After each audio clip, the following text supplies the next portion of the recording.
Register का एक page निकालें। ये पेज जरा जो मैंने कल डिस्कस किया था इसे फिलहाल अपने पास रजिस्टर में रख लें। मीनवाइल ज़रा रजिस्टर का एक नया पेज निकालिएगा। बाकी जो मेथड्स की डिस्कशन है ये फिर आप साथ साथ दोबारा कर लेंगे। तो इस वक्त फिर थोड़ा सा आगे स्टार्ट कर लेते हैं। ये अभी भी प्रॉब्लम लोग कह रहे हैं, फिर इनको रिस्पॉन्ड भी करें ना। चलिए जी, हेडिंग लिखें, अकाउंटिंग एंट्री ऑफ डेप्रिसिएशन। चलें बेटा, अब आवाज़ें ख़त्म करें प्लीज़ ज़रा।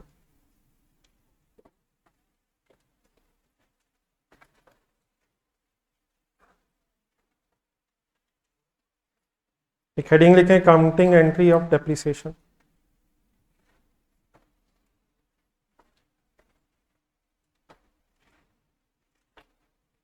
प्लीज़ इररिलेवेंट आवाज़ें प्लीज़ ख़त्म करें, please dear friends. Accounting entry of depreciation, कोशिश हम यही करेंगे कि जो आपने पहले पढ़ा हुआ वहीं से आगे चलें। तो ये अकाउंटिंग एंट्री ऑफ डेप्रिसिएशन का पता जी क्या एंट्री होती है डेप्रिसिएशन की? ये depreciation debit and accumulated depreciation credit, ये एंट्री आपने सुनी होगी। फुल कंसंट्रेट प्लीज करें। Depreciation debit and accumulated depreciation credit, what is the effect of this entry? ये मेरे से ही सुना था। डेप्रिसिएशन बेटा अगर आप डेबिट कह रहे हैं तो we are talking about an expense जो बढ़ रहा है, मींस इस डेप्रिसिएशन ने डेबिट होकर प्रॉफिट एंड लॉस में जाना है। सेकेंड इफेक्ट हम बोल रहे हैं accumulated depreciation credit, which means accumulated depreciation ने इंक्रीज होके स्टेटमेंट ऑफ फाइनेंशियल पोजीशन में एसेट को कम करना है। एसेट की डेप्रिसिएशन का मतलब है कि वक्त के साथ साथ एसेट यूज़ होने से एसेट की जो कॉस्ट है वो डेप्रिशिएट होकर प्रॉफिट एंड लॉस में आ रही है, और डेप्रिसिएशन की वजह से एसेट कम हो जाएगा। बात मेरी ठीक है प्लीज़? तो डेप्रिसिएशन एक्सपेंस मीन्स हम एक एक्सपेंस की बात कर रहे हैं जिसने प्रॉफिट एंड लॉस में जाना है, और एक्यूमुलेटेड डेप्रिसिएशन क्रेडिट मीन्स कि एसेट इस अमाउंट से कम हो जाना है। क्या एक्यूमुलेटेड डेप्रिसिएशन के बढ़ने से एसेट की कैरिंग अमाउंट कम हो जाएगी? सर क्या बोला सर मैंने प्लीज़? क्या एक्यूमुलेटेड डेप्रिसिएशन के बढ़ने से एसेट की कैरिंग अमाउंट मीन्स डब्ल्यूडीवी कम हो जाएगी? जितनी एक्यूमुलेटेड डेप्रिसिएशन बढ़ती जाएगी उतने ही एसेट की डब्ल्यूडीवी कम हो जाएगी। तो डेप्रिसिएशन का ताल्लुक होता है प्रॉफिट एंड लॉस से, और एक्यूमुलेटेड डेप्रिसिएशन वाला जो हेड है ये स्टेटमेंट ऑफ फाइनेंशियल पोजीशन में एसेट की कॉस्ट में से लेस होकर फिर डब्ल्यूडीवी बना रहा होता है। तो what is the double entry of depreciation? Depreciation debit and accumulated depreciation credit. लेकिन मेरी अगली बात और ध्यान से सुने, ठीक है? बस अब पेजेस हो रहा है कि बाद में देते हैं, बस छोड़ दें। लेकिन बेटा यही एंट्री हो सकता है आपने कुछ इस एंगल से भी सुनी हो, अगर ना भी सुनी हो तो ज़रा मेरे से सुने, फिर मैं डिफरेंस बताता हूँ। डेप्रिसिएशन डेबिट करके हम स्ट्रेट अवे एसेट क्रेडिट भी कर सकते हैं। डेप्रिसिएशन बढ़ने से एसेट भी कम हो रहा है। तो असल में डेप्रिसिएशन की एंट्री के दो डिफरेंट वेज हैं। या तो डेप्रिसिएशन को स्ट्रेट अवे एसेट के लेजर में क्रेडिट कर दें, डेप्रिसिएशन डेबिट एसेट क्रेडिट, या ये भी हो सकता है कि आप एसेट का लेजर अलहदा बनाएं और उसकी एक्यूमुलेटेड डेप्रिसिएशन का लेजर अलहदा बनाएं, विच मीन्स आप डेप्रिसिएशन डेबिट करके एक्यूमुलेटेड डेप्रिसिएशन क्रेडिट भी कर सकते हैं। हाँ, बाय डिफ़ॉल्ट एंट्री आप लोग बिल्कुल सही बता रहे हैं, depreciation debit and accumulated depreciation credit ही होती है। लेकिन डेप्रिसिएशन रिकॉर्ड करने के दो डिफरेंट वेज हैं। आप चाहें तो डेप्रिसिएशन को एसेट अकाउंट में भी क्रेडिट कर सकते हैं, और चाहें तो एक्यूमुलेटेड डेप्रिसिएशन का अलग लेजर भी बना सकते हैं। अगर हमें ना पता चले क्वेश्चन देख के तो हमेशा बाय डिफ़ॉल्ट हम एक्यूमुलेटेड डेप्रिसिएशन का सेपरेट लेजर ही बनाते हैं। मीन्स उसे अगर मैं कभी आपसे पूछूं डेप्रिसिएशन की एंट्री क्या है, तो आप लोगों ने मुझे बिल्कुल ठीक बताई है, depreciation debit accumulated depreciation credit. लेकिन अगर एग्जामिनर हमसे कह दे कि एक्यूमुलेटेड डेप्रिसिएशन का लेजर अलहदा नहीं बनाना, तो डेप्रिसिएशन डेबिट और एसेट क्रेडिट भी हो सकता है। ये जो मैं ऑल्टरनेटिवली एंट्री बोल रहा हूँ, ये इसमें कोई कन्फ्यूजन तो नहीं प्लीज़ हो रही? तो आए ज़रा, जो मैंने हेडिंग लिखवाई है आपको, इसके ज़रा इस हेडिंग के बाद एक सेंटर में एक लाइन लगाएं, और लाइन लगा के ज़रा लेफ्ट साइड पे लिखें। ये बात थोड़ी सी कम कर लेना, थोड़ी सी कम कर देना, बस अपने लिए रख लें, मेरे लिए तो। ये ऑनलाइन वगैरह को फिर रिस्पॉन्ड करते रहे ना जिन लोग कह रहे हैं कि आवाज़ नहीं आ रही. If separate ledger of accumulated depreciation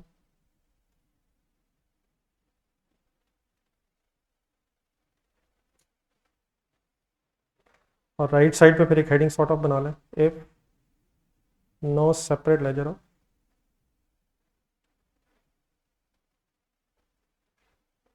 accumulated depreciation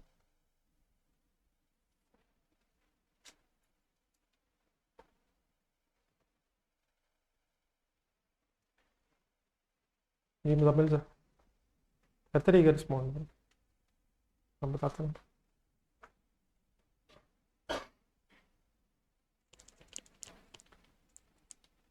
No separate ledger of accumulated depreciation and no separate ledger of accumulated depreciation. जरा लेफ्ट साइड पे है जरा.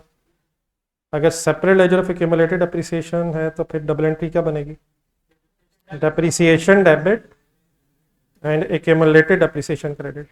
जो भी अमाउंट आएगी by using any of the methods of depreciation उसकी entry हो जाएगी depreciation debit accumulated depreciation credit.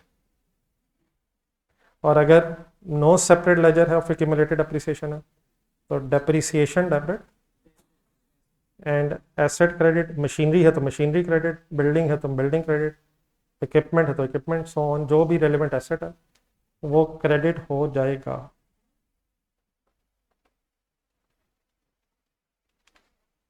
जी मैंने कुछ आपके सामने डिस्कशन रखी है, लेकिन अगर आपको कोई कन्फ्यूजन है या कोई मैंने नई बात कर दी है, आपने कुछ और पढ़ा हुआ है, तो आई एम इंटरेस्टेड कि पहले वो आपकी तरफ से कोई क्वेश्चन आ जाए जिसको मैं ज़रा एड्रेस कर दूँ इससे पहले कि मैं और कोई बात करूँ. Any confusion please. ये वैसे राइट साइड पर जो एंट्री है सुनी हुई है आपने? अच्छा इन एंट्रीज में चलो फिर मैं आ गया. डिफरेंस क्या है? दोनों एंट्रीज इकट्ठी देखें जरा. सिमिलरिटी क्या है? डेप्रिसिएशन डेबिट हो रही है तो डेप्रिसिएशन ने तो डेबिट होके एक्सपेंस प्रॉफिट एंड लॉस में ही जाना है. सेकंड इफेक्ट लिखने के दो तरीके हैं. राइट साइड पे जो आपने लिखा है वन वेज कि अगर एक्यूमुलेटेड डेप्रिसिएशन का लेजर अलग नहीं है तो एसेट का लेजर जरा ज़हन में लाएं. अगर हम डेप्रिसिएशन डेबिट करके एसेट क्रेडिट कर रहे हैं तो ये जो डेप्रिसिएशन है इसका सेकंड इफेक्ट एसेट के लेजर में क्रेडिट साइड पर चला जाएगा. सही कह रहा हूँ? एक पोस्टिंग करना चाह रहा हूँ. डेफिनेटली डेप्रिसिएशन के लेजर में डेबिट साइड पे अमाउंट आएगी, लेकिन अगर एसेट का लेजर सोचा जाए राइट साइड पे तो एसेट के लेजर में डेप्रिसिएशन क्रेडिट साइड पे नज़र आएगी, विच मीन्स डेप्रिसिएशन की अमाउंट एसेट के लेजर में ही क्रेडिट होने से डायरेक्टली एसेट का लेजर इफेक्ट हो जाएगा. और अगर लेफ्ट साइड वाली आपके लेफ्ट साइड वाली अगर एंट्री की जाए एक्यूमुलेटेड डेप्रिसिएशन का लेजर क्रेडिट किया जा रहा है तब एसेट अकाउंट अलग होगा और एक्यूमुलेटेड डेप्रिसिएशन का लेजर अलग होगा और एसेट अकाउंट के अंदर इस एक्यूमुलेटेड डेप्रिसिएशन का इफेक्ट नहीं आ रहा होगा. ये फिर सेपरेट लेजर में फिगर जा रही होगी. मेरे ख्याल थोड़ा सा ज़रा चलें एक इनिशियली छोटी सी वर्किंग से कर लेते हैं ज़रा. बस यहाँ तक ये हेडिंग बस यही है. नीचे एक लाइन लगा दें, छोटी सी एग्जाम्पल देखते हैं.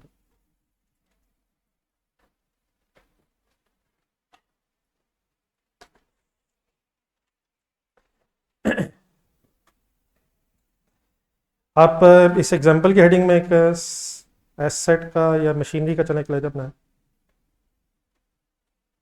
मशीनरी अकाउंट बस एक लाइन लगा लें ऊपर ऊपर जो मैंने लिखा था. नीचे हेडिंग लिखना है एग्जाम्पल और एक मशीनरी के नाम से लेजर खोलना जरा.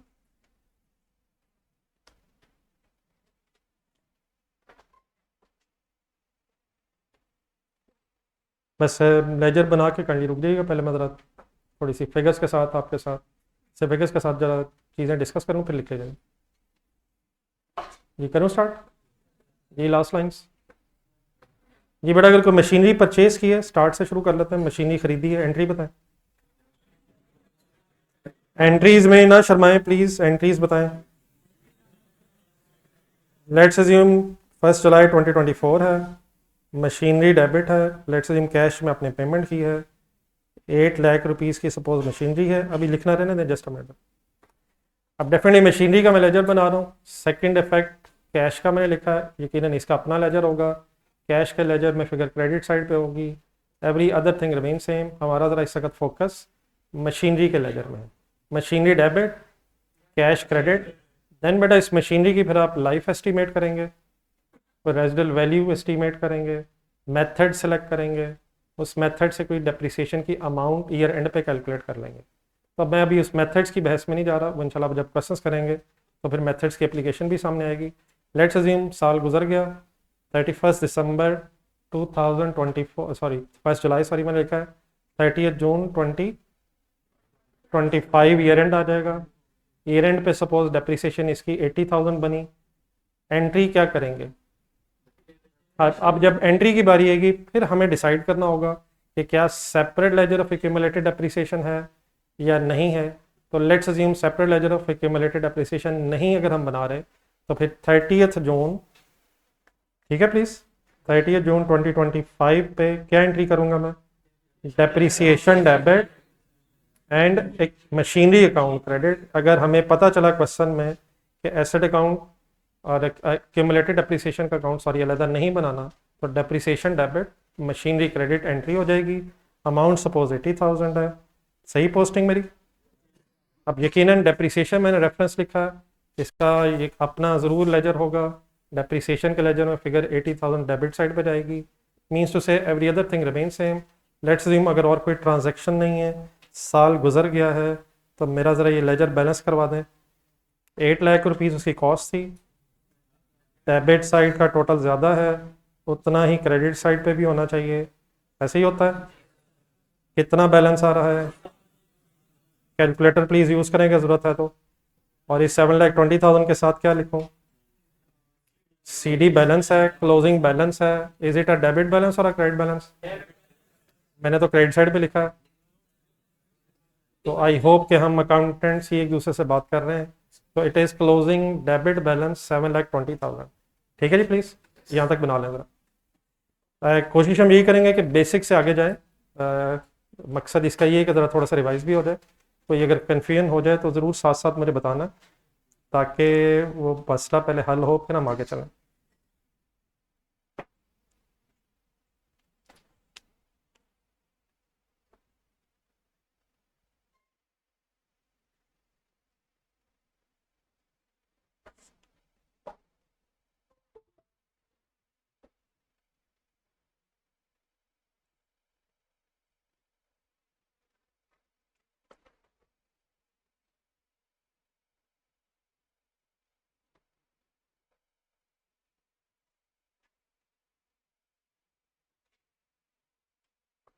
ये वाला भी ज़रा पंखा थोड़ा सा चला दें, ये थोड़ी ज़रा स्पीड ज़रा स्लो ही रखें, अगर ज़रूरत पड़ेगी तो फिर इसी तरह और चला दीजिए।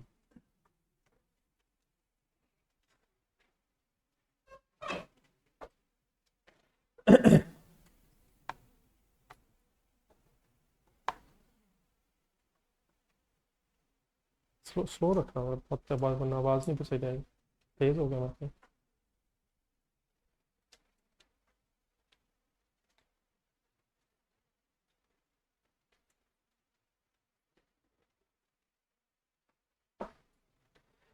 जी एसेट कम हो रहा है, और एसेट जब कम होता है तो वो क्रेडिट होता है। तो एक्यूमुलेटेड एप्रिसिएशन जितनी बढ़ती जाएगी उतना ही एसेट कम हो जाएगा, इसलिए फिर एक्यूमुलेटेड एप्रिसिएशन क्रेडिट होती है, वो फिर मैं अभी एंट्री भी करता हूँ।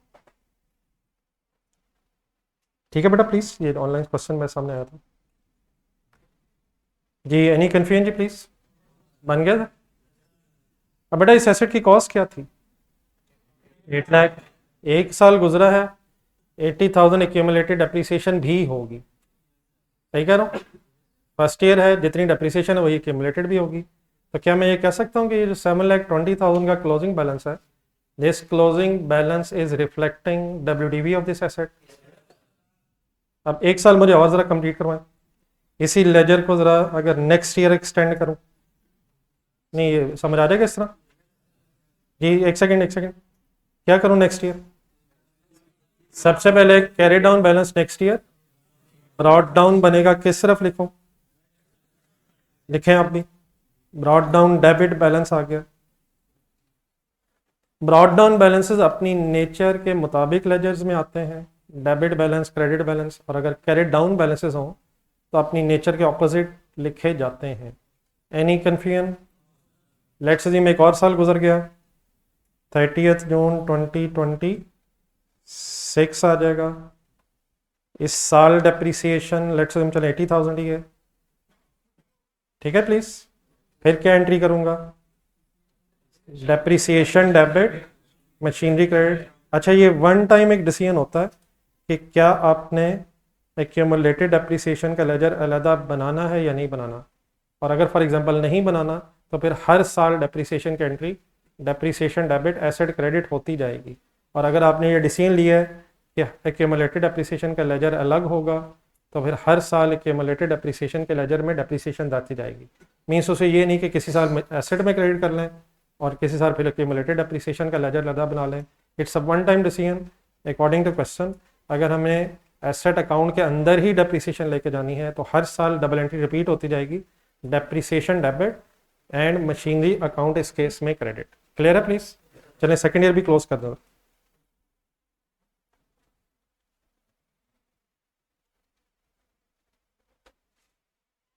Any confusion in the posting, balancing? First second year की अगर ब्रॉड डाउन लिखेंगे जी, डेट क्या लिखेंगे? 1 जुलाई 2025, ठीक है।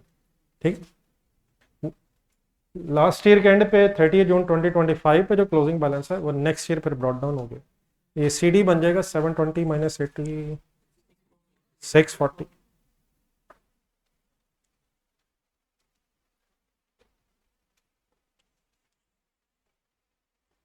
Any issue please? हो गया नोट? चलिए अब दोनों साल इकट्ठे देख के बताएं कॉस्ट क्या थी। कॉस्ट तो 8 लाख ही है। एक्यूमुलेटेड डेप्रिसिएशन अब 2 सालों की 1,60,000 हो जाएगी। 80 + 80, कैलकुलेटर पकड़े। 8 लाख माइनस 1,60,000 करेंगे। सिंपल बातें कर रहा हूं लेकिन प्लीज इन्वॉल्व रहें। 8 लाख माइनस 160,000 क्या आंसर आ रहा है? तो क्या वंस अगेन ये क्लोजिंग बैलेंस 2 साल के एंड पे एसेट की WDV को रिफ्लेक्ट कर रहा है? ये बात बेटा मैं इसलिए कर रहा हूँ कि मेरी फाइनल कंक्लूजन सुना जरा। अगर हम डेप्रिसिएशन का सेकंड इफेक्ट एसेट के लेजर में क्रेडिट करते जाएंगे, अगर हम डेप्रिसिएशन की एंट्री का सेकंड इफेक्ट एसेट अकाउंट में ही क्रेडिट करते जाएंगे तो जो क्लोजिंग बैलेंस कैलकुलेट होगा वो फिर एसेट की WDV के इक्वल कैलकुलेट हो रहा होगा। ये बात क्लियर है प्लीज? देखिए छोटा सा सेंटेंस भी प्लीज लिखना था, ये जो नीचे दूसरा क्लोजिंग आया इसके साथ लिख लेते हैं, वैसे या दोनों को हाईलाइट करके इकट्ठा लिख लेना। एक सेंटेंस लिखना, this closing balance, these closing balances are reflecting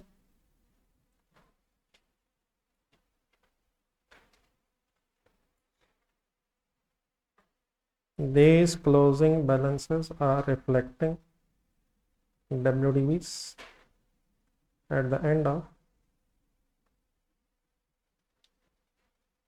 each respective year.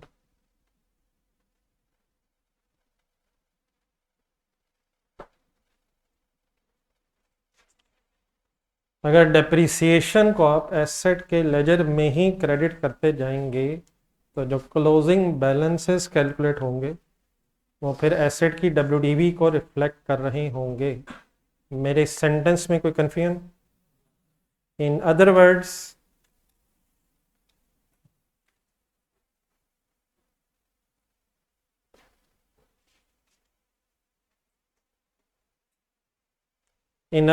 अगर मैं आपसे कभी कहूं कि यार एसेट अकाउंट WDV पे बनाना है तो आप मुझे डेप्रिसिएशन की एंट्री पर क्या बताएंगे?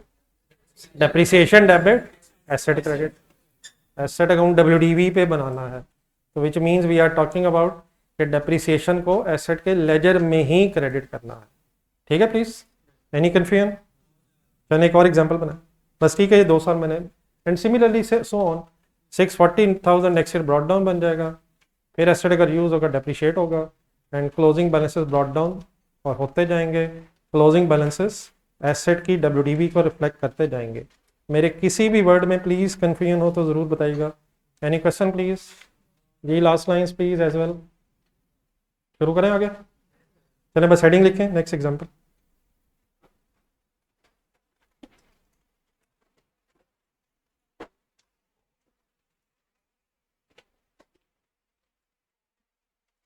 इस एग्जाम्पल की बस हेडिंग लिख लें। जो मैं करना चाह रहा हूँ पहले 1 मिनट ज़रा देख लें, ताकि आपको अकॉर्डिंगली जब आप लिखें तो साफ सुथरा ज़रा हो जाए। स्पेस अगर थोड़ी सी रह गई है तो ज़रा प्रॉपरली यूटिलाइज कर लीजिएगा। 2 सालों का फिर मैंने लेजर बनाना तो नहीं, अभी देख लीजिएगा आप लोग पहले, इसलिए मैं कह रहा हूँ पहले देख लें।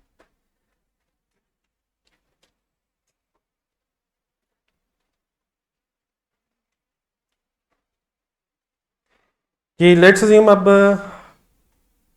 मशीनरी अकाउंट और एक्यूमुलेटेड एप्रिसिएशन अकाउंट सेपरेट बनाना है। फिगर्स मैं सेम अज्यूम करूंगा जो ऊपर लिखी थी, ताकि ज़रा एग्जैक्टली बस जो डिफरेंस है वो सामने आ जाए। आप बल्कि ज़रा लिखवाएं, ज़रा पहला लेजर देखें जो अभी आपने बनाया था। परचेज डेट बताएं क्या थी? 1 जुलाई 2024। 8 लाख की एंट्री बोलें। मशीनरी डेबिट कैश क्रेडिट, बेटा कैश तो ऑपोजिट रेफरेंस है यार। मशीनरी डेबिट कैश क्रेडिट, ठीक है। तो मैं फिगर सेम यूज़ कर रहा हूँ, सिर्फ आपको ये दिखाना चाह रहा हूँ कि क्या फ़र्क पड़ेगा अगर हम डेप्रीसिएशन को सेपरेट लेजर में लेके जाएंगे। जी 80,000 डेप्रीसिएशन है, 30 जून 2025 डेट होगी। बताएं आप क्या करूं? 30 जून 2025 है। डेप्रीसिएशन का यकीनन अपना ज़रूर लेजर होगा, लेकिन हम इस वक्त एक्यूमुलेटेड डेप्रीसिएशन पर ज़रा फोकस कर रहे हैं। तो 80,000 सही जगह लिख रहा हूँ प्लीज़, एक्यूमुलेटेड डेप्रीसिएशन क्रेडिट। तो अगर इस तरह से पोस्टिंग की होगी, साल अगर एंड हो गया है तो ईयर एंड पे जब लेजर आप बैलेंस कर रहे हैं तो मशीनरी अकाउंट में उसकी कॉस्ट ही क्लोजिंग बैलेंस के तौर पे नज़र आ रही होगी, ऐसे ही है। लेकिन क्या इसका ये मतलब कि हमारा एसेट 1 साल डेप्रिशिएट नहीं हुआ? हुआ तो है, लेकिन वो जो डेप्रिशिएट हुआ वो इस लेजर में नज़र नहीं आ रहा। वो फिर हमें इसके एक्यूमुलेटेड डेप्रिसिएशन के लेजर में देखना पड़ेगा। एक्यूमुलेटेड डेप्रिसिएशन का लेजर अगर बैलेंस करें तो क्रेडिट साइड पे 80,000 है, इसलिए पहले मैंने वहाँ लिखा है। तो ऑपोजिट साइड पे भी उतना ही होना चाहिए, और 80,000 फिलहाल क्लोजिंग क्रेडिट बैलेंस आ रहा है। Any confusion please? आप दोनों लेजर्स इकट्ठे देखेंगे फिर पता चलेगा कि 8 लाख का एसेट था और 80,000 रुपीज़ डेप्रिशिएट हो गया है, विच मीन्स अब आपको WDV बनी नज़र नहीं आएगी, WDV आपको कैलकुलेट करनी पड़ेगी। क्या ये 8 लाख अब कॉस्ट है? क्या ये 8 लाख अब कॉस्ट है सर? ये तो कॉस्ट का क्लोजिंग है ना यार। हाँ, ये 80,000 ये कह रहा है कि ये कॉस्ट 80,000 से कम हो चुकी है। WDV अब आपको कैलकुलेटर पे सॉल्व करनी पड़ेगी।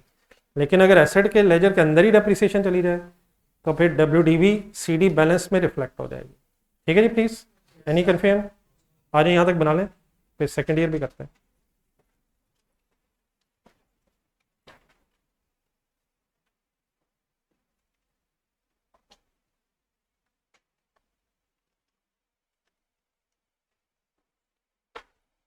या आप लोग भी लेफ्ट राइट साइड पे पेज के इसी तरह आमने सामने बना लें।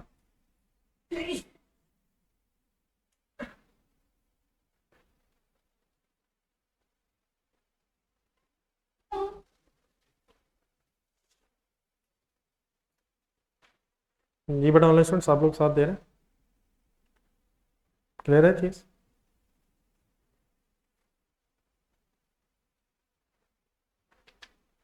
लगता है डियर फ्रेंड्स की काफ़ी अर्से बाद मुलाकात हुई है।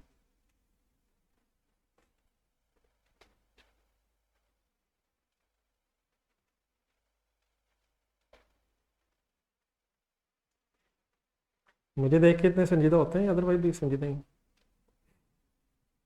वैसे तो मुस्कुरा रहे थे, मुझे देखते वैसे लग रहा है ज़िंदगी में कभी नहीं हंसे।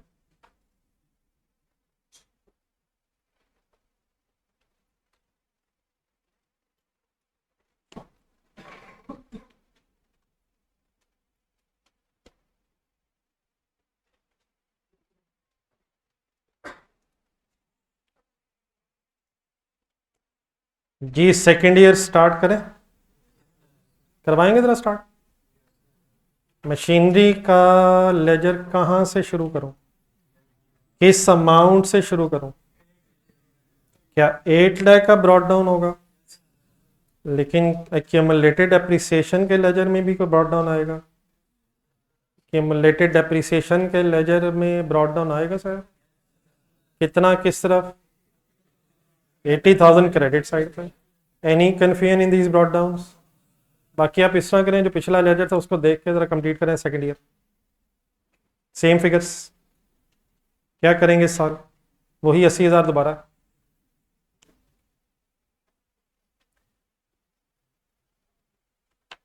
अब अगर separate ledger of accumulated depreciation है तो हर साल क्या एंट्री डेप्रिसिएशन की रिपीट होती जाएगी? Depreciation debit, accumulated depreciation credit. Okay, CDs निकालना है।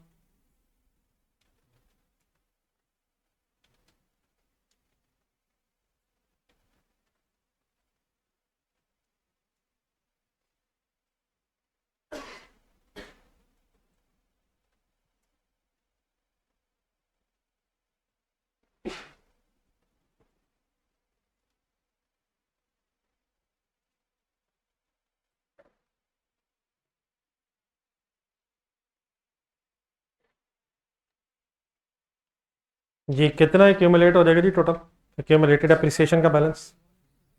160, ठीक है जी प्लीज। बेटा प्लीज ऐसे नहीं काइंडली करें यार, इकट्ठे बैठे, वरना एक दो साहिबान फिर मेरे पास आ जाए। ये मेरा ख्याल है वैसे सेंटर में जो दो फ्रेंड्स हैं, अगर आगे आ जाए तो जगह है। पता तो है जिनको मैं कह रहा हूँ, अब देख इस तरह रहे इधर उधर कैसे। प्लीज़ यार, नहीं आपको नहीं कह रहे, ये इधर बोल रहे, आप भी थे वैसे साथ। आ जाए दो फ्रेंड्स दरमियान वाले मेरे पास आ जाए आप भी बेटा साथ आ जाए, और सेंटर में आप गैप ही रखिएगा। आ जाए इधर जगह है आगे, आ जाए जल्दी आ जाए, और अपनी ये जगह भी परमानेंट ही रखें। जी एनी कन्फ्यूजन सर? 2 साल बाद WDV क्या है जी इसकी? 8 लाख है या 1,60,000 है? हैं WDV 1,60,000 है, खुदा का नाम नहीं।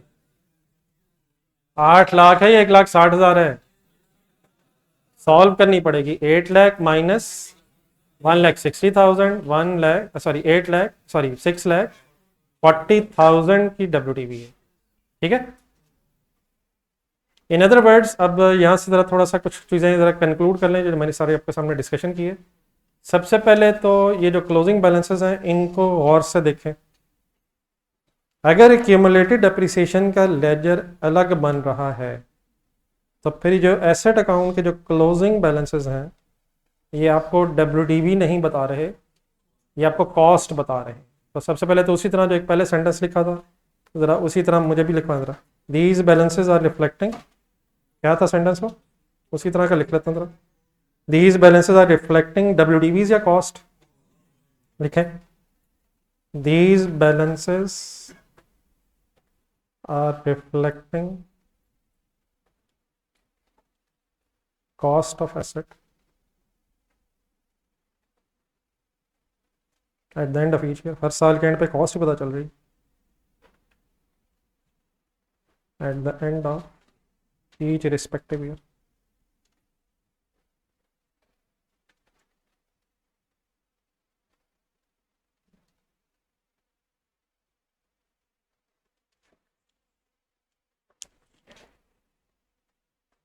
अगर हम डेप्रिसिएशन को एसेट अकाउंट में नहीं चार्ज कर रहे तो फिर एसेट अकाउंट का जो क्लोजिंग बैलेंस है वो कॉस्ट पे ही रहेगा। इन अदर वर्ड्स, अगर कभी मैं आपसे कहूँ कि एसेट अकाउंट कॉस्ट पे बनाना है तो फिर आप डेप्रिसिएशन की एंट्री क्या बताएंगे? Depreciation debit, accumulated depreciation. Word समझ आते हैं मेरे प्लीज़? अच्छा, थोड़ा सा ज़रा कि डेप्रिसिएशन की एंट्री दो तरह से करने का कोई मकसद भी है या बस वैसे ही है, तो थोड़ा सा मैं आपको आइडिया दे दूँ, ज़रा क्लैरिटी हो जाएगी। ज़रा ये ज़रा पहला लेजर निकालें जो आपने कंबाइन अभी मेरे साथ WDV वाला बनाया।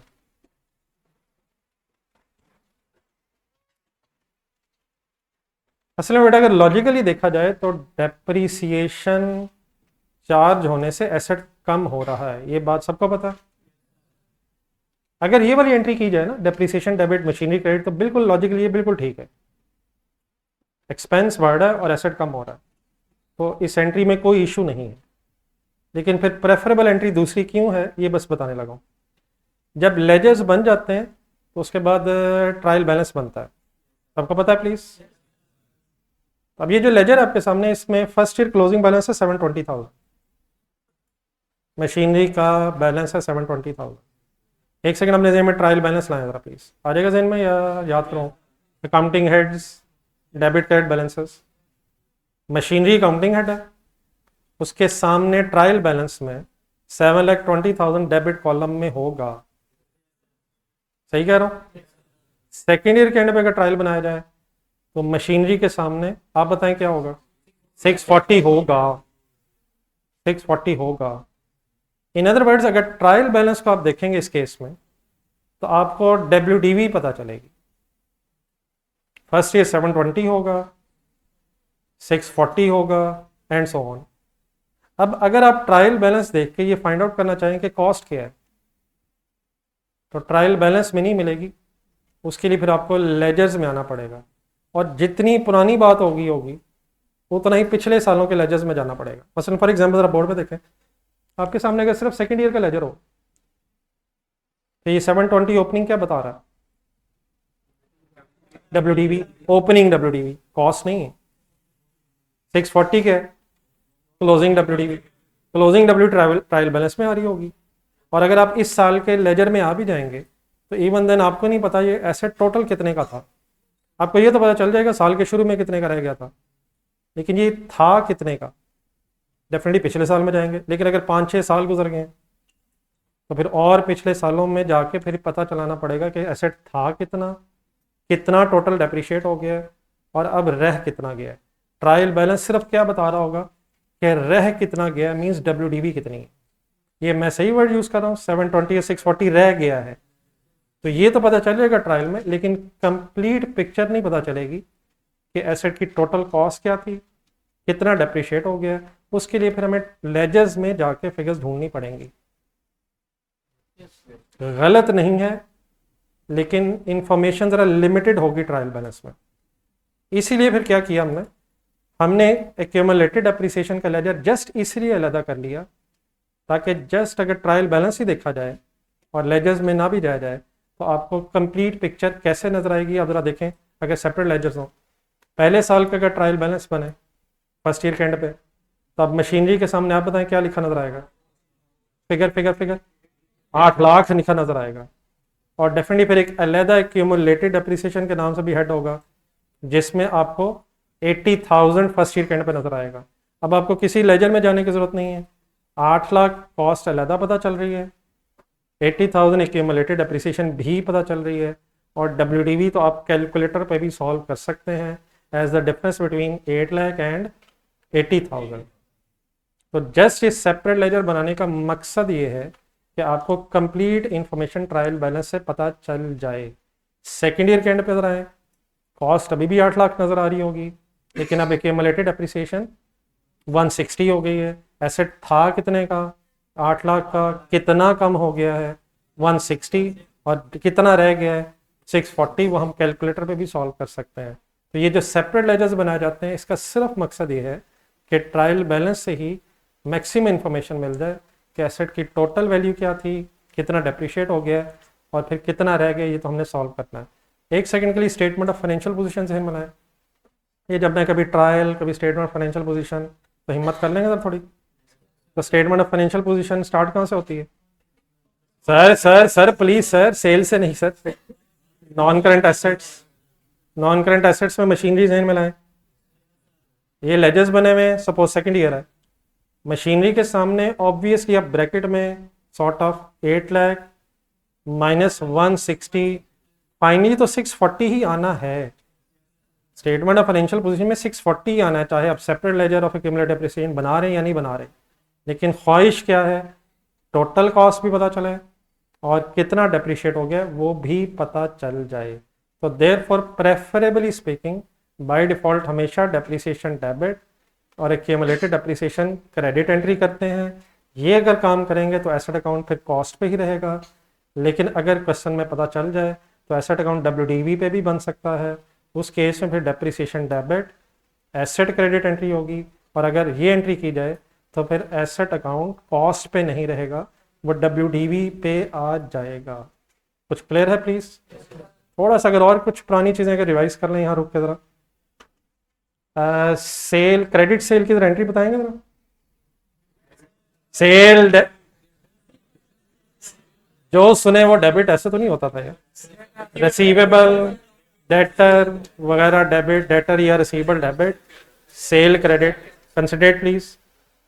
रिसीवेबल या debtors debit, sale credit income है यार सेल, प्लीज ऐसे ही। सेल रिटर्न्स की तरह एंट्री बताएं। मेरी से सही बता रहे हैं शायद आप लोग, लेकिन मेरी सजेशन ये है कि जब भी कभी रिटर्न्स की बात हो ना, तो पहले आप ओरिजिनल एंट्रीज इन में लाएं, डेटर डेबिट सेल्स क्रेडिट, इसे उलट कर दें, सेल डेबिट डेटर क्रेडिट, लेकिन सेल के साथ फिर रिटर्न वर्ड भी लगाते होंगे आप, तो एंट्री बनी sale returns debit and debtors credit. अब क्या सेल रिटर्न्स डेबिट होने से सेल्स कम होंगी? सेल रिटर्न्स डेबिट होने से क्या सेल कम हो रही है? क्या सेल क्रेडिट होने से सेल बढ़ रही है? क्या इनकम क्रेडिट होके बढ़ती है सर? फॉर एग्जांपल 1 लाख की इनकम हुई है, 1 लाख की सेल आपने क्रेडिट की, 10,000 की गुड्स रिटर्न हो गई, तो नेट सेल 90,000 रहेगी। तो सेल रिटर्न्स के बढ़ने से सेल कम हो गई है, सेल कम होगी, ऑब्वियस सी बात है। तो ये जो सेकंड एंट्री हम करें ना, cell return debit debtors credit, क्या सेल रिटर्न्स कम होने से सेल कम नहीं हो रही? सॉरी, सेल रिटर्न बढ़ने से सेल कम नहीं हो रही? क्या बोला, रिपीट करें मैं? सेल रिटर्न्स जितनी बढ़ती जाएंगी, सेल रिटर्न्स बढ़ती जा रही हैं, तो सेल हमारी कम हो जाएगी। लेकिन हम हमेशा सेल का लेजर और सेल रिटर्न का लेजर अलग क्यों बनाते हैं? ताकि पता चले टोटल ₹1,00,000 सपोज सेल हुई थी, 20,000 रिटर्न हुई है, ऑब्वियसली नेट करके 80,000 की सेल रह गई है। कंसंट्रेट दोबारा, क्रेडिट सेल की एंट्री बोलना एक दफा दोबारा, हिम्मत हिम्मत हिम्मत। अब सेल रिटर्न की एंट्री मुझसे सुने, मुझसे सुन। सेल रिटर्न की बेटा एंट्री में अगर ये कहूँ ना सेल डेबिट और डेटर क्रेडिट, तो ये गलत नहीं है। सेल रिटर्न की वजह से सेल डेबिट का मतलब सेल कम हो रही है, सेल क्रेडिट होके बढ़ेगी, डेबिट होके कम होगी, तो sale debit debtor credit entry कहना गलत नहीं है। लेकिन इससे होगा क्या, अगर हम सिर्फ सेल क्रेडिट और सेल डेबिट करेंगे तो ये लेजर एक बन जाएगा, सेल ही के लेजर में डेबिट अमाउंट भी आ जाएगी, सेल क्रेडिट सेल डेबिट, तो नेट इफेक्ट तो ठीक आ जाएगा। लेकिन टोटल सेल क्या थी, रिटर्न्स कितनी हुई, ये अगर हम इंफॉर्मेशन अलग लेना चाहते हैं, जो हमेशा हम लेना चाहते हैं शायद, तो हम सेल के साथ रिटर्न वर्ड लगा लेते हैं। अगर सेल रिटर्न हो रही हो, अब सेल का लेजर अलग हो जाएगा, समझ आ रहा है किसी को? रिटर्न्स का लेजर अलग हो जाएगा, होना इन्होंने आपस में नेट ही है। प्रॉफिट एंड लॉस स्टेटमेंट से मिलाएं, सबसे स्टार्ट में सेल लिखते हैं हम, अगर सेल भी और सेल रिटर्न भी हो तो आप सेल लेस सेल रिटर्न करके नेट सेल लिख रहे होंगे। लेकिन अलग हेड्स बनाने का मकसद कि टोटल सेल और सेल रिटर्न्स अलग पता चल जाए। सिमिलरली ये काम आपने और जगह पे भी सुने होंगे, क्या परचेज और परचेज रिटर्न्स का लेजर अलग होता है, लेकिन क्या उन्होंने होना आपस में नेट ही होता है। परचेज रिटर्न्स का मतलब परचेजेस कम हो रही हैं, उन्होंने परचेज से लेस ही होना है। इसी तरह कैपिटल और ड्राइंग्स, सर कैपिटल और में से ड्राइंग्स ने लेस होना है, लेकिन हम कैपिटल अलग लिखते हैं, ड्राइंग्स अलग, ताकि पता चले ओनर ने पैसे इन्वेस्ट कितने किए थे और बिजनेस से कितने लिए हैं। सिमिलरली डरते डरते एक और बात करने लगा हूँ, आपने शायद अलाउंस और बैड डेट्स वर्ड भी सुना हो। डेटर का लेजर अलग होता है, अलाउंस का लेजर अलग, होना इन्होंने आपस में लेस ही है। तो जिस तरह सेल और सेल रिटर्न्स, परचेज और कैपिटल और डेटर, और उसी तरह एसेट और एक्यूमुलेटेड एप्रिसिएशन का लेजर भी अलग बनाया जाता है, just for the sake of extra information, कि हमें मैक्सिमम इन्फॉर्मेशन लेजर्स में जाने की बजाय ट्रायल बैलेंस से ही आइडेंटिफाई हो जाए। मैं एक दफ़ा दोबारा रिपीट करूंगा, 5 हो गए, प्लीज़ ज़रूर ट्राई करें। सेल रिटर्न्स ने किससे लेस होना है? ड्राइंग्स ने, एक्यूमुलेटेड एप्रिसिएशन ने, एसेट से, परचेज रिटर्न्स ने, और क्या रह गया था, अलाउंस नहीं, डेटर से लेस होना। तो होना तो इन्हें लेस ही होता है आपस में, लेकिन सेपरेट इन्फॉर्मेशन इसलिए रखी जाती है ताकि टोटल इन्फॉर्मेशन भी आए और ये एसेट्स हमारे या इनकम्स और एक्सपेंसेस कितने से कम हो गए हैं इसका भी अलहदा रिकॉर्ड हो जाए। बहरहाल आई होप के जी। अगर फाइनेंशियल बैलेंस शीट में अगर जब हम दोनों को साथ सॉल्व कर रहे हैं, मशीनरी और एक्यूमुलेशन को, तो फाइनेंशियल में खाली कॉस्ट मतलब एसेट की कॉस्ट के आगे डब्ल्यूडी डालेंगे या खाली ये कॉस्ट? बेटा मेरा स्टेटमेंट ऑफ फाइनेंशियल पोजीशन, एक सेकंड सेवन में लाइन दे दो, मैं ज़रा एब्रीवेशन में लिख रहा हूँ SFP। इसमें आप नॉन करंट एसेट्स लिख रहे होंगे, नॉन करंट एसेट्स। हमारी इस एग्जाम्पल के बेस पे जो अभी आप लिख रहे हैं एक मशीनरी है। अब मशीनरी के सामने आनी तो WDV है, statement of financial position as on हो गया। लेट्स अज्यूम ये एज ऑन बन रही है, ये ठीक है वर्ड्स मेरे एज ऑन। सपोज 30 जून 20, बल्कि कौन सी डेट थी, 25 ही है, 26 सॉरी, मैं सेकेंड ईयर के एंड पे बात कर लेता हूँ, 2026 के एंड पे। तो बेटा ये 8 लाख की मशीनरी अब है नहीं, ये 8 लाख की मशीनरी थी, 160,000 डेप्रिशिएट हो चुकी है। तो आना तो इसने उतने पे ही है जितने पे ये रह गई है, लेकिन अगर सेपरेट फिगर्स होंगी तो बस जस्ट हम इसमें वर्किंग कर लेंगे। 8 लाख माइनस 1,60,000 और इज इक्वल टू 640,000, इस तरह से शायद प्रेजेंट कर रहे होंगे। साथ में तो खाली 640 लिखेंगे आगे मशीन। अगर एसेट अकाउंट WDV पे है, उसी की बात कर रहे हैं आप, तो ये ब्रेकअप फिर हमें शायद ट्रायल से नहीं मिलेगा, हम सिंपली क्लोजिंग बैलेंस ट्रायल से देके 640 लेते हैं। आना स्टेटमेंट ऑफ फाइनेंशियल पोजीशन में WDV नहीं है, किन सिचुएशंस में बनी बनाई WDV ट्रायल से मिलेगी? हिम्मत हिम्मत हिम्मत हिम्मत, किस सिचुएशन में ट्रायल बैलेंस में WDV बनी बनाई मिलेगी? अगर हमने डेप्रिसिएशन एसेट अकाउंट के अंदर चार्ज की हुई है तो 640 बना बनाया मिलेगा, लेकिन अगर एक्यूमुलेटेड डेप्रिसिएशन का लेजर अलहदा होगा तो ट्रायल में 8 लाख अलहदा मिलेगा। आगे बोले आगे बोले आगे बोले, 160 अलहदा मिलेगा। और हमें पता है कि कॉस्ट माइनस एक्यूमुलेटेड डेप्रिसिएशन करके WDV हमने बना लेनी है। आना एसेट ने WDV पे ही है, अगर एसेट अकाउंट ही WDV पे है तो एज इट उठा के आपको फिगर मिल जाएगी, लेकिन अगर कॉस्ट एक्यूमुलेटेड डेप्रिसिएशन का लेजर अलग है तो हम वर्किंग कर लेंगे। यही था क्वेश्चन जी। किसी के जहन में कोई और कंफ्यूजन हो सके? चलें फिर आगे, चलें जी नेक्स्ट एक हेडिंग लिखें। अगर तो हाफ से ज़्यादा, हाफ पेज है कम से कम, फिर तो उसी पेज से कर लें। अगर थोड़ा सा रह गया तो नेक्स्ट पेज, हाफ या हाफ पेज से ज़्यादा अगर है तो फिर तो ठीक है, लेकिन अगर इनमें 5-6 लाइनें रह गई हैं तो नेक्स्ट पेज बेहतर रहेगा। हाँ, एक थोड़ी सी नई चीज़ स्टार्ट करते हैं।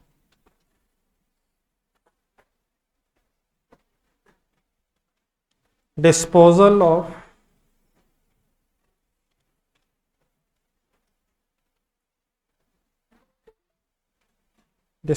an item of property, plant and equipment।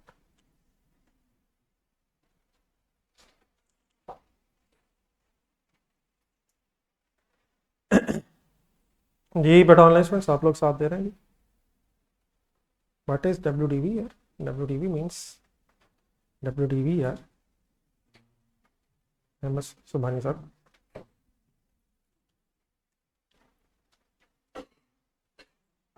जी बेटा जहाँ मैंने वर्ड लिखा है डिस्पोजल, फिलहाल उसको उसके साथ ब्रैकेट में छोटा सा लिखना है। डिस्पोजल का फिलहाल मतलब सेल, बाकी इसमें और इसमें इस वर्ड में क्या क्या आ सकता है फिर बाद में बात करता हूँ।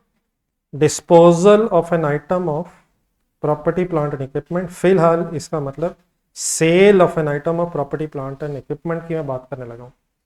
प्रॉपर्टी प्लांट एंड इक्विपमेंट की एब्रीविएशन बना दी है मैंने, परेशान तो नहीं हो जाएंगे? प्रॉपर्टी प्लांट एंड इक्विपमेंट अगर मैं कह रहा हूँ तो इसका ज़रा मीनिंग मुझसे दोबारा सुना। ये वो आइटम्स होती हैं, प्रॉपर्टी प्लांट इक्विपमेंट में वो आइटम्स शामिल होती हैं जिन्हें हमने बिजनेस में यूज़ के लिए रखा होता है, हेल्ड फॉर यूज़ होती हैं ये चीज़ें, और they have a useful life of more than 1 year. इनको ख़रीदने का मकसद ये नहीं होता कि हमने बेच देना। अगर ख़रीदा ही इस पर्पज़ के लिए कि हमने सेल कर देना है फिर तो इन्वेंट्री की बात हो रही है। IS2 की बात हो रही है जो इस वक्त हमारी डिस्कशन में नहीं है।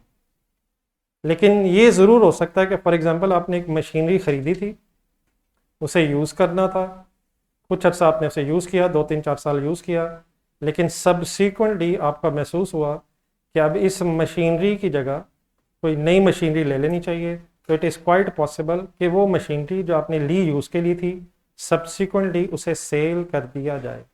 क्या लिया ही बेचने के लिए था, ये बात नहीं हो रही। कुछ अर्सा आपने यूज़ किया, फॉर एग्जांपल कोई व्हीकल ख़रीदी, उसे कुछ अर्सा यूज़ किया, देन आपका प्लान बना कि कोई नई व्हीकल ले लेते हैं और जो एग्जिस्टिंग व्हीकल है उसे सेल कर देते हैं। तो अगर किसी item of property plant equipment, कोई इक्विपमेंट है, कोई एसी है, कोई मशीनरी है, कोई बिल्डिंग है, यूज़ के लिए थी और उसे आप सब्सिक्वेंटली सेल कर रहे हैं, तो उस वक्त अकाउंटिंग कैसे होगी, सेल का अकाउंटिंग ट्रीटमेंट क्या होगा, ये हम इस वक्त डिस्कस करने लगे हैं। क्या मैं इन्वेंट्रीज की बात कर रहा हूँ, मैं किसकी बात कर रहा हूँ? क्या ये चीज़ें बेचने के लिए होती हैं? होती यूज़ के लिए हैं, लेकिन अगर आपको इनकी अब ज़रूरत नहीं रही तो अब हो सकता है कि अपनी item of property plant equipment को जो पुरानी होगी उसको सेल कर दें। और अगर सेल करेंगे तो फिर क्या अकाउंटिंग होगी, ये हम इस हेडिंग में इंशाल्लाह अभी डिस्कस करना शुरू करेंगे। मेरी हेडिंग का मतलब अब समझ आ गया? प्लीज़ आइए इस डिस्कशन के लिए एक छोटी सी एग्जाम्पल पहले लिख लें। ये मैं साथ साथ मेरा नोट कर लें, मैं बोल भी रहा हूँ, आप लोग भी लिखते हो। Suppose N equipment,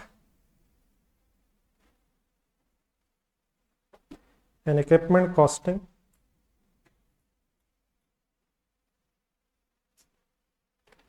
rupees 7,50,000,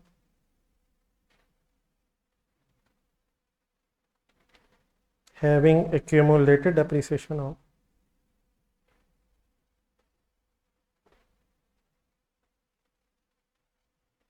of rupees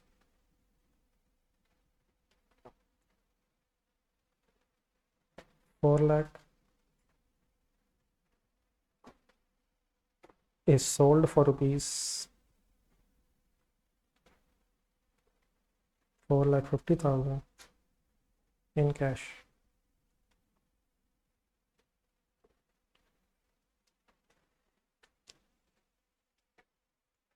An equipment costing 7,50,000 having accumulated depreciation of rupees 4 lakh is sold for rupees 4,50,000 in cash.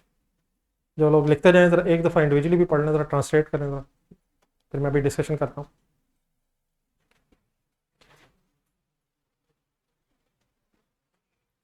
कितने का ख़रीदा था? क्या कुछ अर्सा यूज़ किए?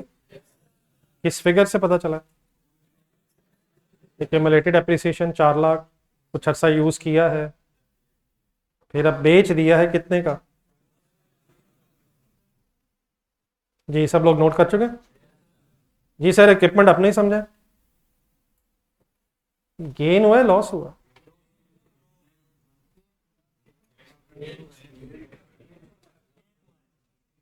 सर साथ वाले से कंसल्ट करना है सर, अपना ही समझे सर, अपना मीन्स अपना अपना। कितने का लिया था और 4,50,000 का बेचा है, तो कैलकुलेट करें, 7,50,000 माइनस 4,50,000, 3 लाख। कैसा लग रहा है अपना समझ के? कितने का खरीदा था, कितने का बेचा है? कम पे बेचा है, ज़्यादा पे बेचा है? तो लॉस हो गया ना यार। क्या मैं गलत कैलकुलेशन कर रहा हूँ सर? वो तो खरीदा था, क्या कुछ अर्सा यूज भी किया सर? तो रह कितना गया था? कैलकुलेट करें, कैलकुलेट करें, कैलकुलेट करें। 7,50,000 का खरीदा था, 4 लाख का यूज भी तो किया यार, तो ये रह कितने का गया था? इट मीन 3,50,000 WDV वाला इक्विपमेंट हमने 4,50,000 पे बेचा है। तो क्या मैं कोई गलत कंपैरिजन कर रहा था कॉस्ट का कैश के साथ? वो तो पुराने जमाने की बात है कॉस्ट। तो किसका किससे कंपैरिजन होना चाहिए at the time of disposal? ये देखना चाहिए ना कि अब एसेट कितने का रह गया है और अब उसे कितने का बेचा है। तो WDV मीन्स एसेट रह गया था 3,50,000 का जब सेल हुआ है, और 350,000 वाला एसेट अगर 4,50,000 में सेल हुआ है तो 100,000 गेन ऑन डिस्पोजल बन रहा है। अगर WDV से ज़्यादा पे बेचा है तो गेन होगा, और अगर WDV से कम पे बिकेगा तो लॉस भी हो सकता है। तो क्या अगर डिस्पोजल हो जाए तो कॉस्ट को कैश से कंपेयर करें या WDV को कैश से कंपेयर करें? और अगर cash is more then the WDV then it is gain on disposal, और अदरवाइज ये लॉस ऑन डिस्पोजल भी हो सकता है। Okay please. तो सबसे पहले चीज हमें यहां से क्या पता चली, मुझसे सुने कि अगर कभी भी आपने गेन और लॉस ऑन डिस्पोजल कैलकुलेट करना हो तो आप किसको किससे कंपेयर करेंगे? WDV और कैश को। एक सेकंड रुक जाए जरा, जहां भी हैं मुझे पहले वर्ड्स बोल लेने दें। ये बेटा कैश जो मैंने लिखा है इसे बोलते हैं सेल प्रोसीड्स। सेल प्रोसीड्स का मतलब बेच के जो पैसे आए हैं, सिंपली कैश की बात ही हो रही है, लेकिन समटाइम ये वर्ड सुनेंगे इसलिए मैंने लिख दिया। सेल प्रोसीड्स अगर कभी वर्ड यूज हो जाए तो इसका मतलब क्या होगा कि हम उस कैश की बात कर रहे हैं जो कैश, अच्छा बेचने से कैश रिसीव होगा? अगर बेचेंगे तो क्या कैश बढ़ेगा सर, और इक्विपमेंट कम हो जाएगा। तो कैश जो मिलेगा दैट इज सेल प्रोसीड्स, जो बेच के पैसे मिले हैं, और इसका कंपैरिजन किया करेंगे WDV से। और अगर सेल प्रोसीड्स ज़्यादा हैं और WDV कम है तो क्या हुआ करेगा? अकॉर्डिंग टू जरा एग्जाम्पल फिगर्स लिखवाएं। What is the amount of sale proceeds? 4,50,000। What is WDV sir? 3,50,000। समझ आ गया सबको? डिफरेंस क्या बनता है? वाई गेन, नहीं वाई गेन मतलब गेन तो है, क्यों गेन इसे कह रहे हैं? क्या एसेट अपनी वैल्यू से जो हमारे पास बन रही थी उससे ज़्यादा पे बिका है? क्या अच्छा लग रहा है सर? तो आपका बिजनेस है, अगर अच्छा लगेगा तो गेन है, और अगर खुदा ना खासा बुरा भी लग सकता है। वैसे एक सेकंड बोर्ड पे देखें, सपोज 4,50,000 की जगह अगर ये 2 लाख का बिका हो, अच्छा ये किस प्राइस पे बिकेगा? कंसंट्रेट जरा एक मिनट। हाँ जी, मार्केट प्राइस, जो इस वक्त इसकी मार्केट प्राइस होगी उस पे एसेट सेल होगा। अगर वो मार्केट प्राइस WDV से ज़्यादा है तो गेन हो रहा होगा, और अगर मार्केट प्राइस WDV से कम है, हमें कम कैश मिल रहा है, तो लॉस भी हो सकता है। फॉर एग्जांपल अगर 2 लाख का बेचा होता तो 1,50,000 लॉस भी हो जाना था। तो क्या डिस्पोजल पे हमेशा गेन ही होता है? कैसे पता चलेगा गेन हुआ है या लॉस हुआ है? हम किसका कंपैरिजन किससे कर लिया करेंगे? और अगर सेल प्रोसीड ज़्यादा होंगी तो गेन कैलकुलेट हो जाएगा। एक वर्किंग ज़रा लिख लें, ज़रा ये अपने पास नीचे ज़रा जहाँ लिख रहे थे एग्जाम्पल उसी के नीचे नोट करते हैं।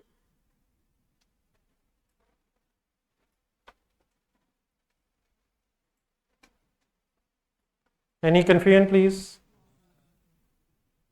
कॉस्ट से कंपेयर क्यों नहीं कर रहे यार ये 7.5 लाख को, 4.5 लाख? वो तो पुरानी बात है। कॉस्ट तो तब थी जब हमने खरीदा होगा, हमने इस्तेमाल कर लिया है, और जो इस्तेमाल किया है एसेट वो फिर सेल हो रहा है। तो हमें कंपैरिजन करना चाहिए जिस दिन सेल हो रही है उस दिन की WDV को उस दिन के कैश से कंपेयर करना चाहिए। जी कॉन्सेप्चुअली एनी इशू सर?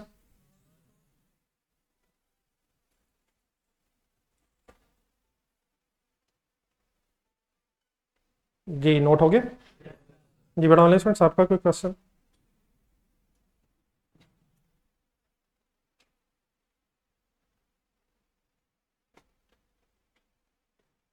जी चलो फिर आगे चलें बेटा। नेक्स्ट हेडिंग लिखें, अकाउंटिंग ट्रीटमेंट ऑफ डिस्पोजल।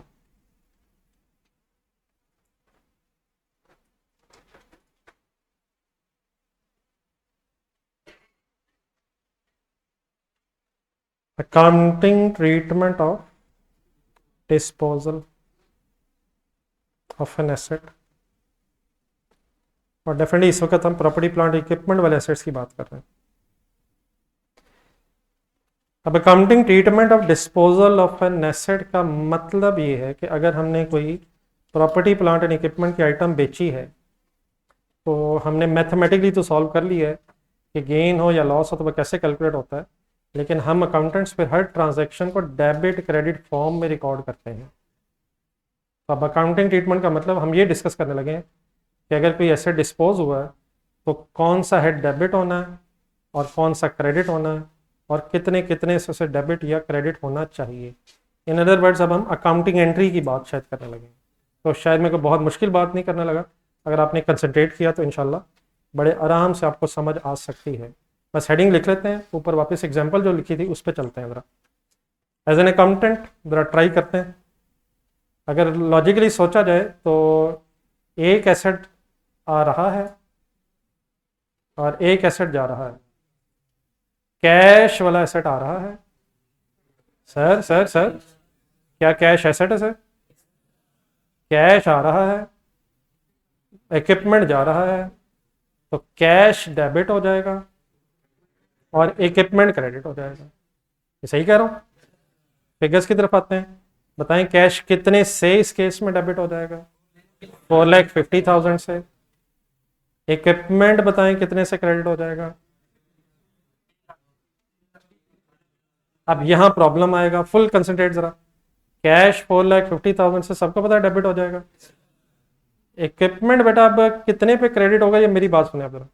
अब ये बेटा डिपेंड करेगा कि इस इक्विपमेंट को हमने अपनी बुक्स में WDV पे रखा हुआ था या इस इक्विपमेंट को हमने अपनी बुक्स में कॉस्ट पे रखा हुआ था। ये बात मेरी किसी को समझ आई मैंने क्या बोला? हमने इक्विपमेंट का एक ही लेजर बना के डेप्रिसिएशन को उसी के लेजर में चार्ज किया था या इक्विपमेंट और एक्यूमुलेटेड डेप्रिसिएशन का लेजर हमने अलहदा बनाया था। ये अब डिपेंड करेगा इस बात पे कि हमने इक्विपमेंट को क्रेडिट कितने पे करना है। अगर फॉर एग्जांपल इक्विपमेंट हमारी बुक्स में WDV पे लेजर बना हो, क्या बोला सर मैंने, क्या बोला? इक्विपमेंट का लेजर WDV पे करा रहा होगा तो फिर इक्विपमेंट 350 से क्रेडिट होगा। समझ आ रहा है सर? लेकिन अगर इक्विपमेंट अकाउंट और है, एक्यूमुलेटेड डेप्रिसिएशन अकाउंट और है, तो इक्विपमेंट फिर अपनी बुक्स में इक्विपमेंट अपने लेजर में 750 कॉस्ट पे आ रहा होगा। तो ये जो हमारी अब डबल एंट्री होने लगी है, ये डबल एंट्री डिपेंड करेगी कि एसेट अकाउंट जिसे बेचा गया वो कॉस्ट पे था या वो WDV पे था। तो टेंशन बिल्कुल नहीं लेनी है, रिलैक्स रहना है, इंशाल्लाह सब कुछ वही होगा जो आपको डेबिट क्रेडिट के रूल्स पता हैं। लेकिन अब ये दो डिफरेंट सिनेरियोज बन जाएंगे, तो हम ये अकाउंटिंग ट्रीटमेंट लिखने के लिए सेंटर में जहाँ पे आप हेडिंग लिखिए एक लाइन लगा लें और उसी तरह एक लेफ्ट राइट साइड पे हम डिस्कशन करेंगे कि अगर एसेट अकाउंट और एक्यूमुलेटेड डेप्रिसिएशन अकाउंट अलग है और या एक ही है तो फिर कैसे ट्रीटमेंट होगा। तो इफ या चलें इस तरह, सॉरी अभी इसे सेंटर वाली लाइन रहने दें, ये पहले मैं अदरवाइज डिस्कस कर लेता हूँ, एंड में फिर समरी बना लेंगे। आप जरा इस ये जो हेडिंग की वजह से इसके नीचे एक सेंटेंस लिखना, सेंटर में लाइन रहना, ये लिखना जरा। If no separate ledger of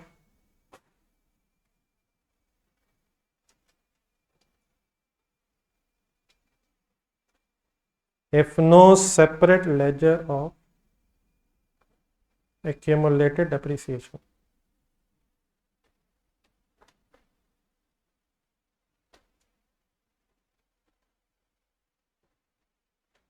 और मेन हेडिंग में ये बल्कि इस तरह के इसको नंबर 1 भी देना था, एक फर्स्ट पॉइंट, फिर एक दूसरी डिस्कशन करेंगे। आप बताएंगे क्या करेंगे फिर इसके बाद discussion? If separate ledger of accumulated depreciation full involve रहेगा, यकीनन चीज़ नहीं है, लेकिन अगर आपने कंसंट्रेट किया तो इंशाल्लाह कोई इशू भी नहीं है। जी मेरी इस हेडिंग का मीनिंग क्या, मैं ये कहना चाहता हूँ कि हमारी बुक्स में इक्विपमेंट WDV पे आ रहा होगा। सब साथ हैं sir?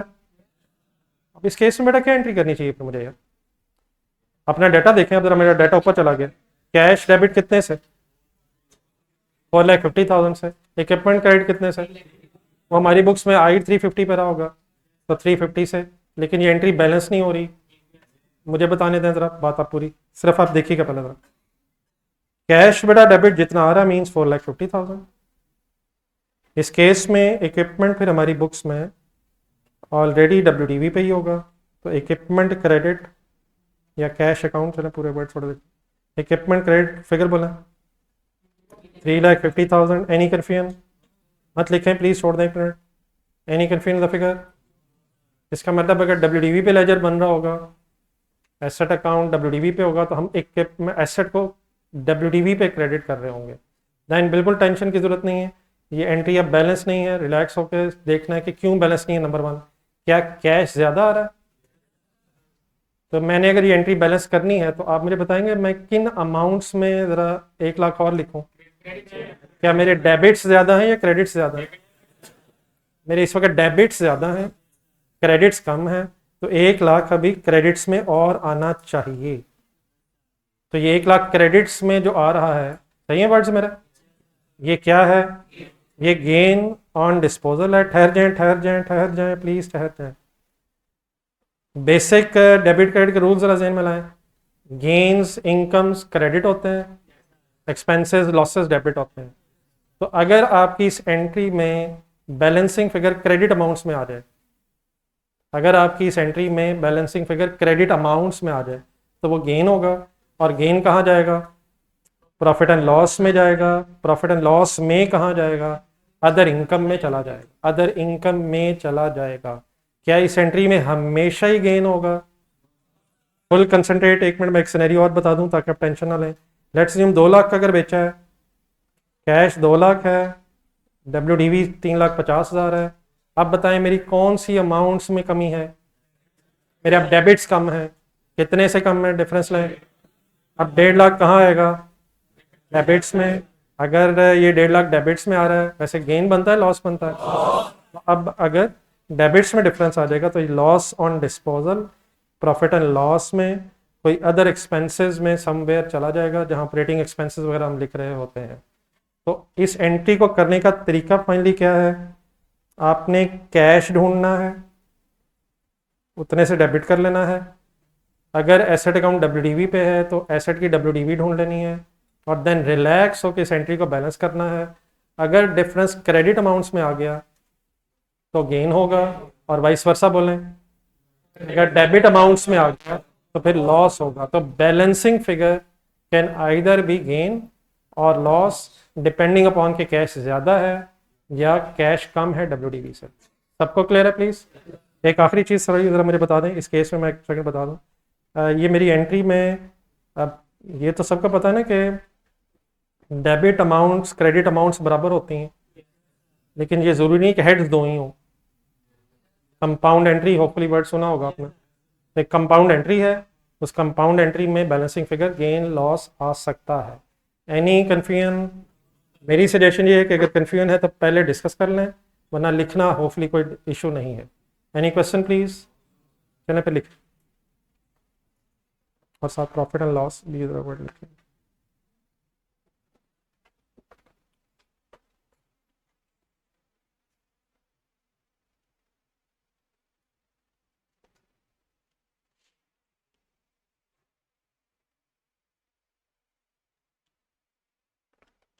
Ji online students please participate कर रहे हैं।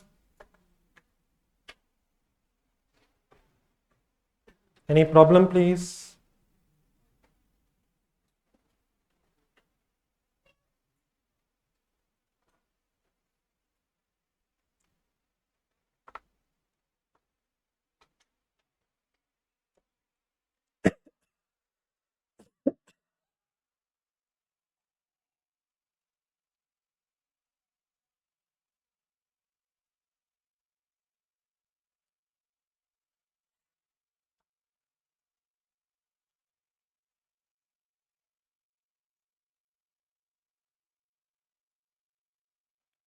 जी नोट हो गया जी प्लीज। चलो फिर आगे। देन बेटा यहाँ तक हमें जो अभी हमने डिस्कशन की है, एक तो नंबर 1 हमने एक छोटा सा फॉर्मूला फाइनल किया कि गेन लॉस कैसे आता है, sale proceeds minus WDV। Then उसके बाद फिर मैं कुछ एंट्रीज की तरफ जा रहा हूँ।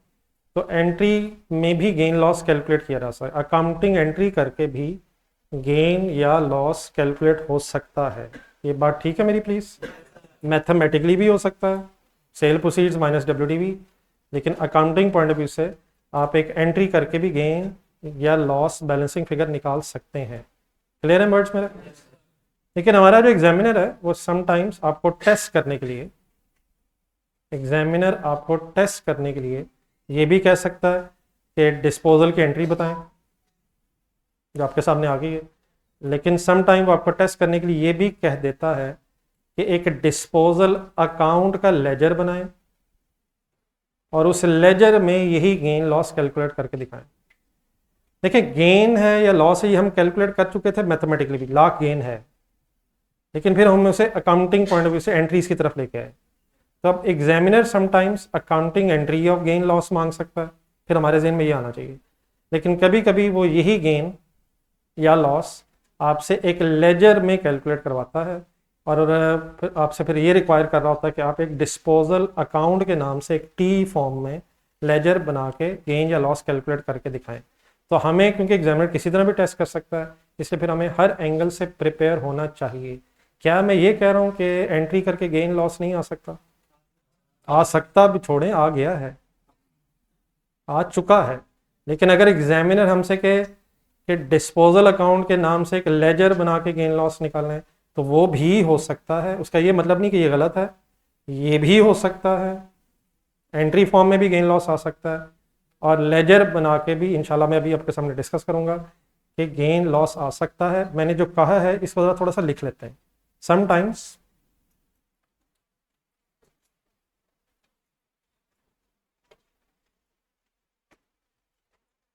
अच्छा, हमें एक सेकंड, सॉरी, कोई कन्फ्यूजन ना हो रहा है, मैं एक छोटी सी बात और कर दूं। अब हमें कैसे पता चलेगा कि एग्जामिनर हमसे क्या चाहता है? तो उसकी टेंशन ना लें, वो हमें रिक्वायरमेंट देगा, तो हमें क्वेश्चन की रिक्वायरमेंट के मुताबिक अकॉर्डिंगली अपने आप को एडजस्ट करेंगे। अगर वो एंट्रीज कहेगा हम एंट्रीज कर देंगे, और अगर वो लेजर्स बनाने को कहेगा तो इंशाल्लाह लेजर्स बना देंगे। तो समटाइम्स, अब लिख लेना, examiner requires to calculate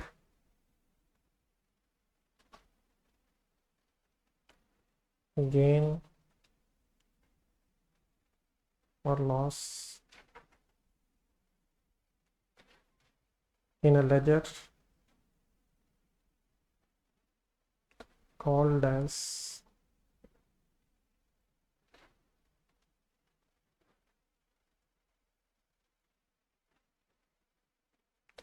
disposal account. Sometimes examiner requires to calculate the gain loss in a ledger, and that ledger is called as disposal account.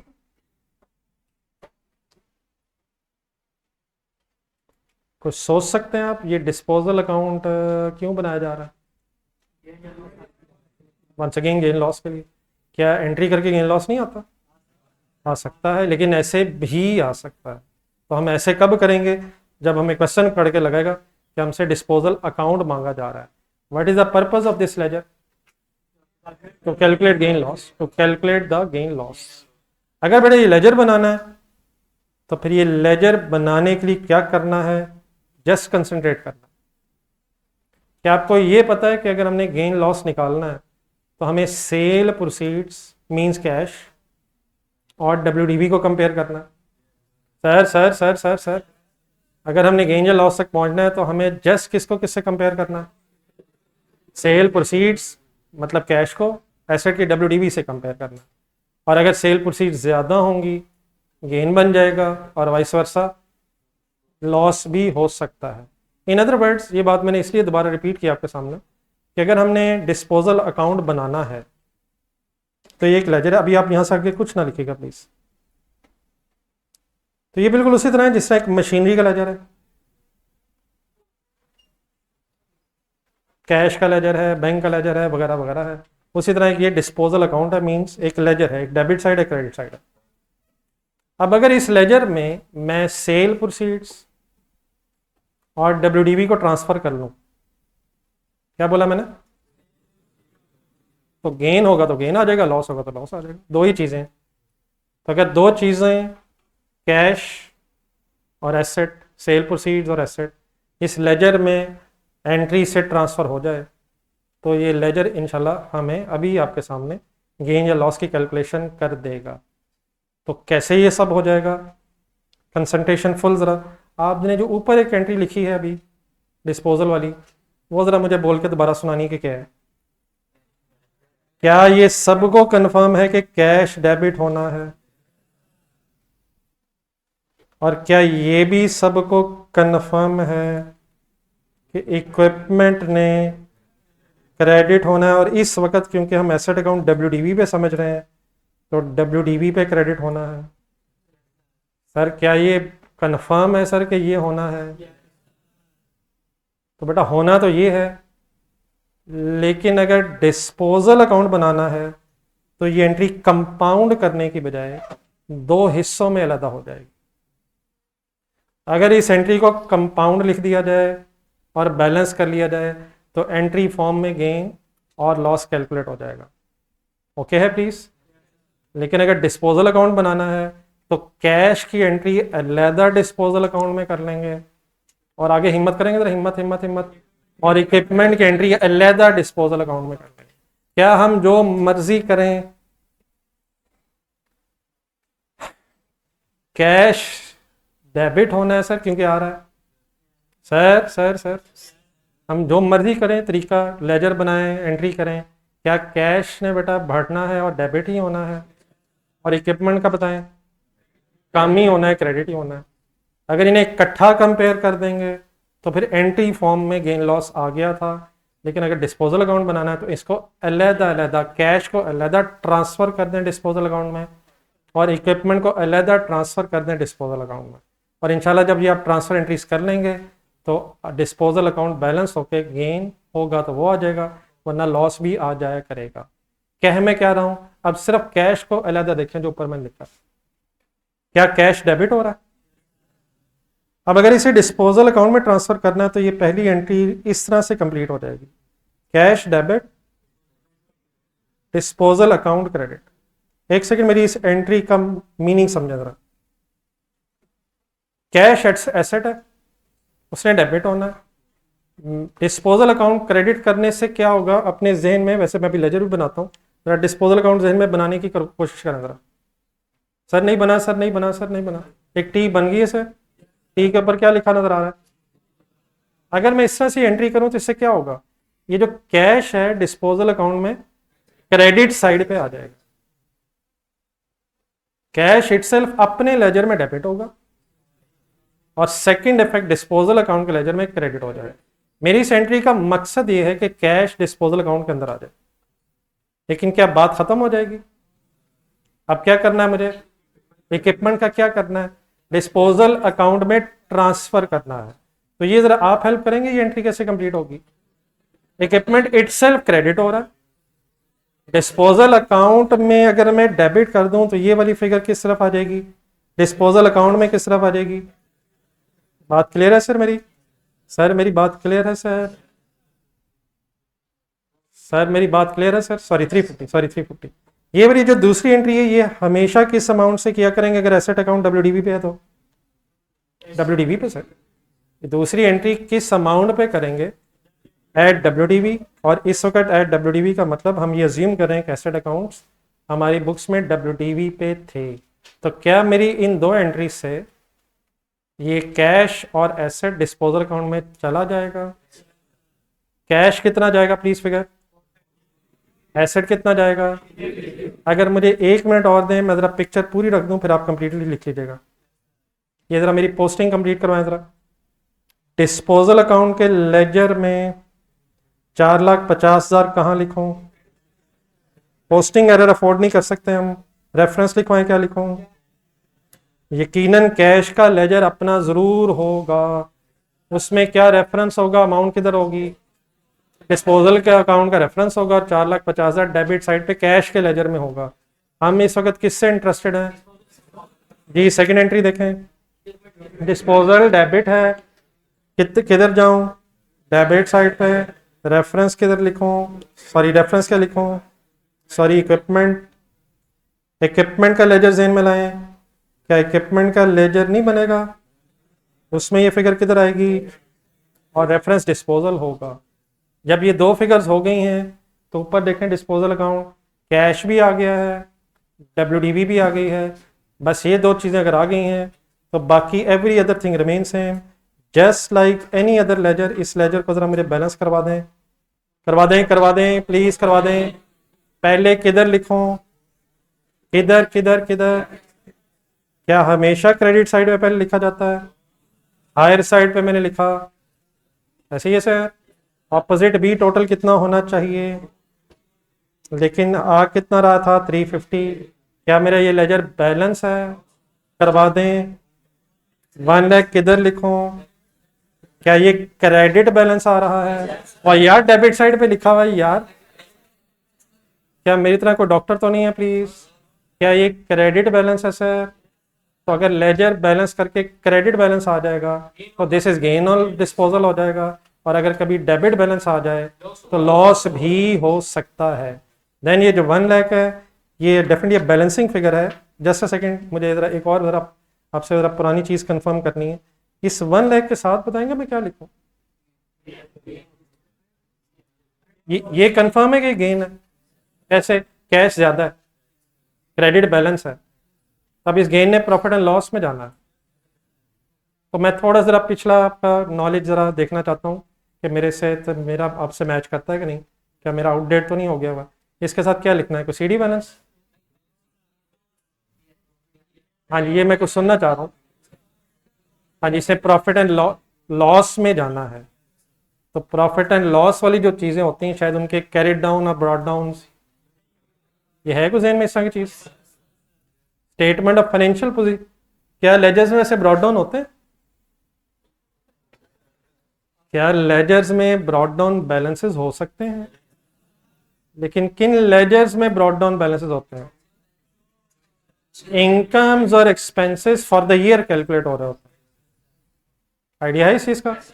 Assets, liabilities और इक्विटी या कैपिटल अगर आप कहना चाह रहे हैं, ये जो स्टेटमेंट ऑफ फाइनेंशियल पोजीशन के बैलेंसेस होते हैं, स्टेटमेंट ऑफ फाइनेंशियल पोजीशन के जो हेड्स होते हैं, ये एज ऑन ऊपर लिखा होता है। तो क्लोजिंग बैलेंसेस ओपनिंग बनते हैं, लेकिन सिर्फ किन लेजर्स के? एसेट्स, लायबिलिटीज और equity, statement of financial position. लेकिन जो प्रॉफिट एंड लॉस से रिलेटेड हेड्स हैं, इनकम्स और एक्सपेंसेस, ये फॉर द ईयर कैलकुलेट हो रहे होते हैं। मेरे अलावा किसी को बात पता है? ये एक सेकंड, आपने पिछले जरा ये लेजर्स देखें जो भी बनाए, ये ब्रॉड डाउन लिखवा तो रहे थे यार आप लोग। एक्यूमुलेटेड एप्रिसिएशन का भी ब्रॉड डाउन लिखवाई जा रहे थे, तो वो तो एक्सपेंस नहीं है accumulated appreciation. Sir sir sir मुझे टेंशन हो रही है आप लोगों से, कंफर्म कर रहा हूँ। एक्यूमुलेटेड एप्रिसिएशन का मतलब एसेट की बात हो रही है या एक्सपेंस की बात हो रही है? तो accumulated appreciation statement of financial position से रिलेटेड हेड है, तो किन के ब्रॉड डाउन्स नहीं होते? तो ये जो डिस्पोजल अकाउंट है इसमें या तो बैलेंसिंग फिगर गेन आनी है या लॉस आना है। In either of the case figures profit and loss में जानी है। आपसे रिक्वेस्ट है काइंडली बताएं इस 1 लाख के साथ क्या लिखूं? नहीं गेन तो बेटा ये है, मतलब वो तो चलो मैं लिख देता हूं। मेरा तो ख्याल है सीडी लिखूंगा।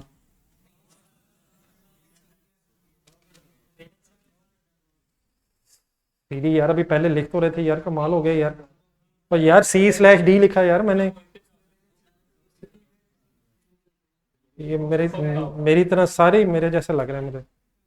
तो सीडी है ना यार, नेक्स्ट ईयर ब्रॉड डाउन हो जाएगा, क्या हो गया? इनकम्स और एक्सपेंसेस हर साल के अलग अलग कैलकुलेट होते हैं। नेक्स्ट ईयर अगर कोई डिस्पोजल होगी तो उसका लेजर अलग बनेगा। तो प्लीज डरते डरते डरते कुछ इस तरह से लिख दूं सर कि ये गेन है और प्रॉफिट एंड लॉस में जाना है, और अगर ऑपोजिट साइड पे ये फिगर आ रही होती तो लॉस है और साथ प्रॉफिट एंड लॉस में लिख रहा होता। क्या डिस्पोजल अकाउंट गेन लॉस के लिए है? यस यस, मेरा सवाल का जवाब ही है। और क्या गेन या loss profit and loss statement की आइटम है? और हर साल के अलग अलग वर्किंग करेंगे।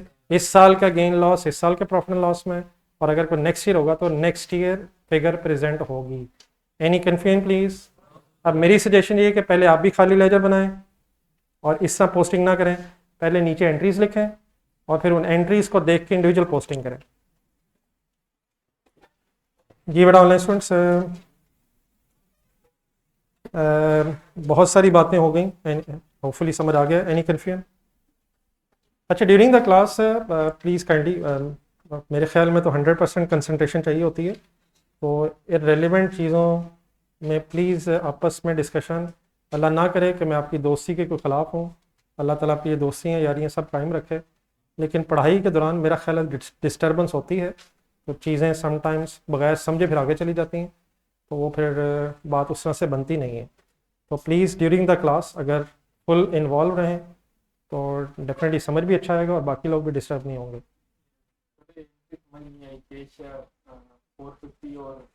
ये बेटा जस्ट एक ट्रांसफ़र एंट्रीज हैं, कैश हमारा एसेट है जो बढ़ रहा है, ये ठीक है? नहीं, एक मिनट मैं रिपीट कर देता हूँ। कैश हमारा एसेट है, बढ़ रहा है, ये ठीक है। इक्विपमेंट हमारा एसेट है जो कम हो रहा है, ये क्रेडिट हो रहा है।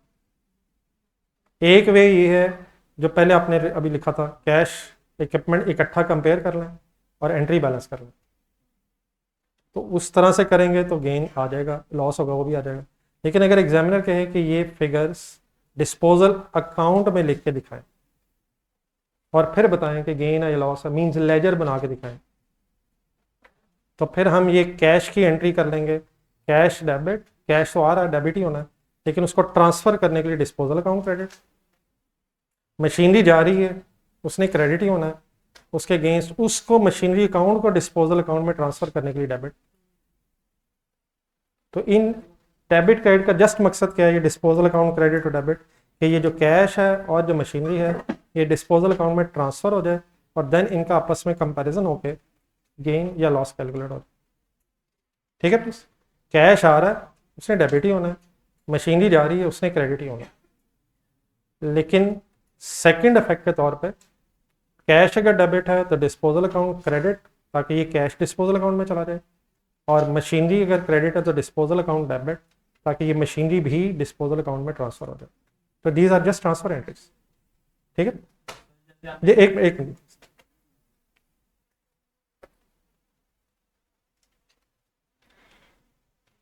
ये मुजम्मिल यार अगर काइंडली देख लिया करो ना, अब कैमरा फिर बंद है, पता नहीं ये हो भी क्यों रहा है, ये भी चेक करवाए ना, फाइनल करें। अगर ये आवाज़ का प्रॉब्लम है, कैमरे के इशूज आते हैं, जब मुझे बच्चों ने बताया, पता नहीं कब से बंद है। ये सारी आप कुछ कह रहे थे?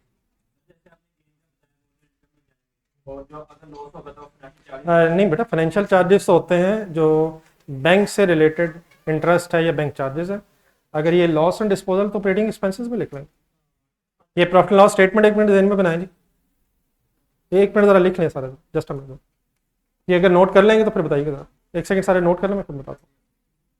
जो लोग लिख रहे हैं ज़रा आप भी लिखें। ये फिर बंद है यहाँ से, नहीं फिर काइंडली आप खुद देखें ना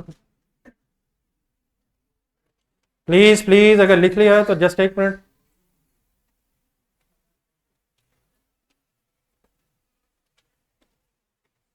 सबसे पहले मुझे प्लीज़ ये बता दें, एंट्रीज और उसकी पोस्टिंग और बैलेंसिंग ओके है please? Any confusion with respect to either posting, referencing, balancing? Gain, profit and loss, CD नहीं लिख रहा, ओके है सब कुछ? जी मुझसे एक साहब ने एक क्वेश्चन किया, ज़रा वो मैं आपके सामने रख देता हूँ और फिर उसका आंसर भी दे देता हूँ।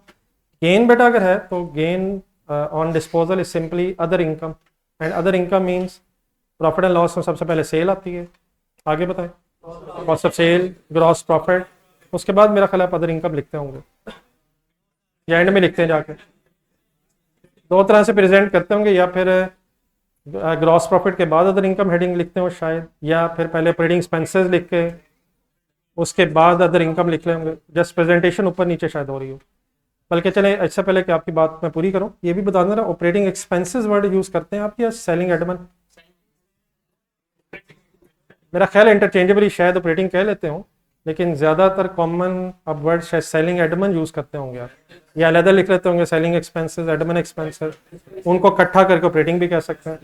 तो मतलब मैं ज़रा कंफर्म कर रहा हूँ ताकि मुझे भी जहन में आ जाए आप लोग क्या करते रहें। फिर एक फाइनेंशियल चार्जेस हेडिंग भी होती है।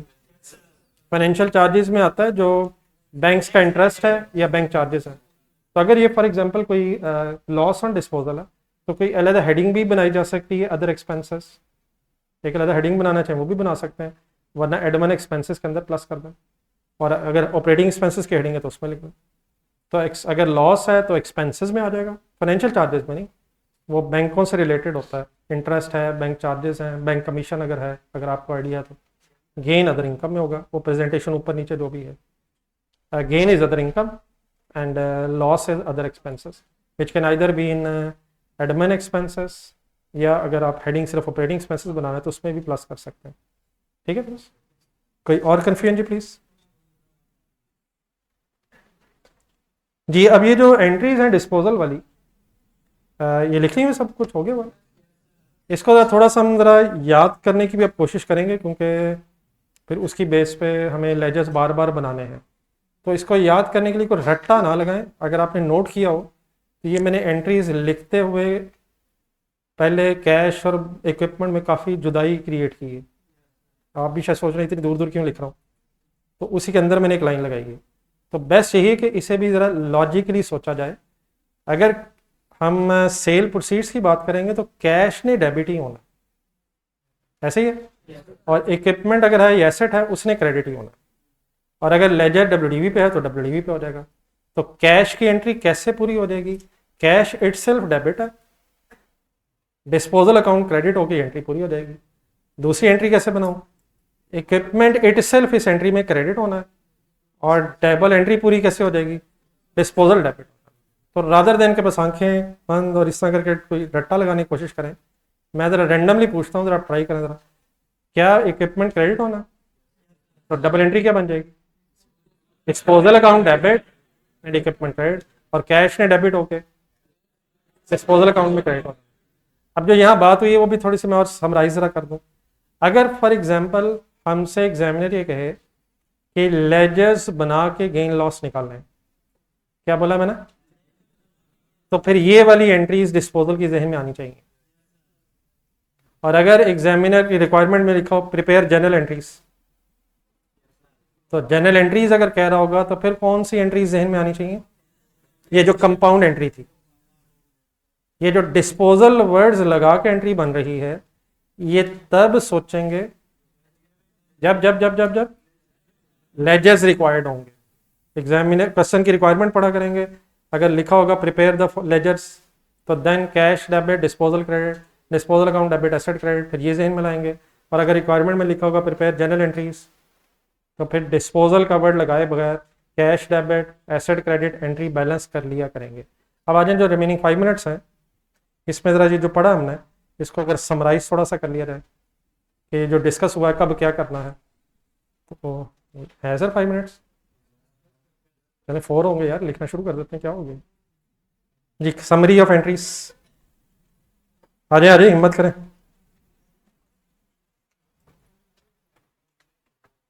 ये तो पहले मेरी वजह से क्लास के स्टार्ट में भी आपका 10-15 मिनट ज़ाया हुआ है, तो उसके लिए भी मुझे कोई सज़ा मिलनी चाहिए। नहीं, मेरी वजह से ज़रा क्लास लेट शुरू हुई ना, आप लोग बोर हो रहे थे, तो उसकी भी कुछ सज़ा होनी चाहिए। जी बिल्कुल ठीक है, सही कह रहे हैं भाई, लेकिन वो सज़ा बेटा कोई ऐसी होनी चाहिए ना जिससे मुझे ज़रा कोई फ़र्क पड़े। तो मेरे ख्याल है मुझे 10-15 मिनट किसी दिन एक्स्ट्रा खड़े होने की सज़ा भी मिलनी चाहिए। नहीं आपने तो बैठना ही है ना यार, क्या हो गया? नहीं नहीं लगता है आप सही पहचान के मैं क्या कहना चाह रहा हूँ। ये समरी ऑफ एंट्री से जी, इफ लेजर्स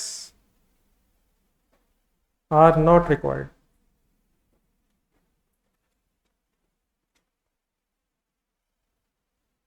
अगर लेजर्स रिक्वायर्ड नहीं हैं तो मेरा ख्याल है देख के लिखने की बजाय पहले लिखवा दें फिर लिखें। बताएं क्या कहना चाह रहा हूँ, क्या एंट्री करवाएंगे फिर मुझे? बल्कि सॉरी ऊपर हेडिंग जरा पूरी कर लें, summary of entries of disposal. Definitely सारा फोकस होगा डिस्पोजल पे हमारा। अगर लेजर्स रिक्वायर्ड नहीं हैं तो कैश डेबिट कितने से, अब मैं फिगर्स नहीं लिख रहा, मैं समराइज लिख रहा हूँ, जो भी अमाउंट कैश की आ रही होगी उतने से कर लेंगे। इक्विपमेंट, या चलें अब इक्विपमेंट की जगह भी एसेट वर्ड लिख दूँ, एसेट क्रेडिट कितने से? 350 मीन्स डब्ल्यूडीवी से। कैश डेबिट कितने से? नहीं कॉस्ट नहीं, सेल प्रोसीड से, उसके साथ भी लिख लेना। कैश डेबिट कितने से? जितने पैसे आ रहे होंगे। इक्विपमेंट क्रेडिट कितने से? फिलहाल WDV से। अभी हमने दूसरी बहस नहीं की, वो इंशाल्लाह कल करेंगे। अगर इक्विपमेंट अकाउंट कॉस्ट पे होता तो आज WDV वाली बहस ही हो सकी है। ये दो लिखने के बाद गेन आएगा या लॉस? दोनों ही आ सकते हैं। तो अब हेड्स में दो ही हैं, कैश और एसेट।